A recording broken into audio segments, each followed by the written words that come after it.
Okay, so what we've just been working on is these side parts, which are for they're going to, essentially these are going to hold the axle, these are going to hold the wheels. So these are the sort of vertical part that sits in between the two floating arms attached to the cart. Obviously needs to be hinged, so come up with these hinges. Got some bearings in the middle of these parts here. So outer ones tacked to this bar, and then the centre bit is going to be attached to the main pivot of the cart on the end down there. So that will give us a nice bearinged hinge sort of pivot for the cart. Hopefully it's all going to be strong enough. See what happens.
It's really hard to film the building of this, but it was just a bit of an unknown trying to get these hinges in. It's quite difficult to do, so I just sort of made it up as I went along, but it's come out nice. So it's all straight. We've got thrust bearings in each one of these, so it's very, very easy to pivot.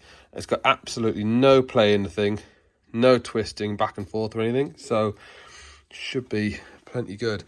I've got a little bit more welding to do around these just to make them stronger. I worry that there's not a huge amount of material in each of these hinges, but we'll see. We'll get it all welded up. I'll need to offer it up to the cart and get it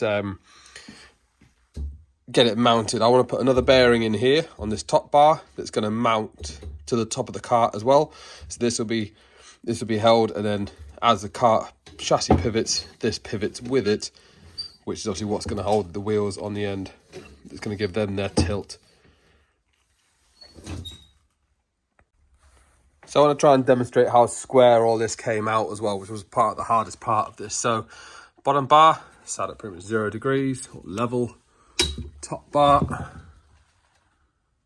get the whole thing level, sat at 0.1, pretty acceptable tolerance there. And then as we move the whole bar around, it stays relatively level within a couple of degrees, which is pretty good. So what we want to do now is just stick this end one here onto like a known angle. So let's see if we can get that to match up to about 70 odd degrees.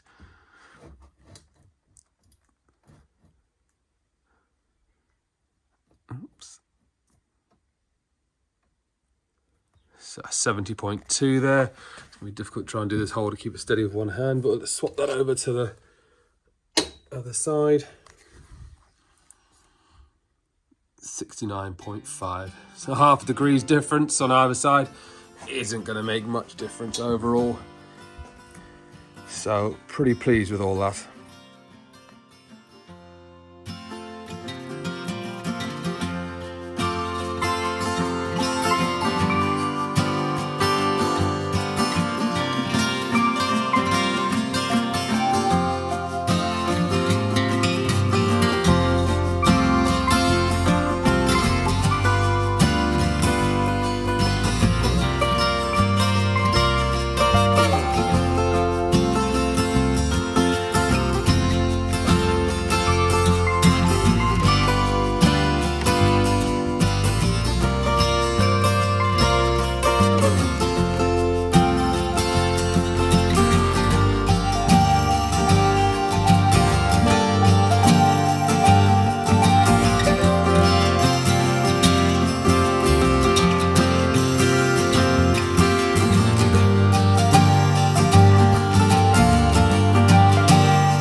Okay, so it's all a little bit precarious because I've just taped the rear wheel in place just to hold it in, just to sort of roughly get a sense of what this thing's going to do with this top bar rad. It's obviously nothing straight, or I haven't got the bearings on the top bar either, but obviously now, as you can see, if I roll the chassis, those arms pivot with it. So this is how we're going to create this roll effect for the front. So, oh God. There it goes. So as the chassis tilts, that bar goes with it. It's pretty cool.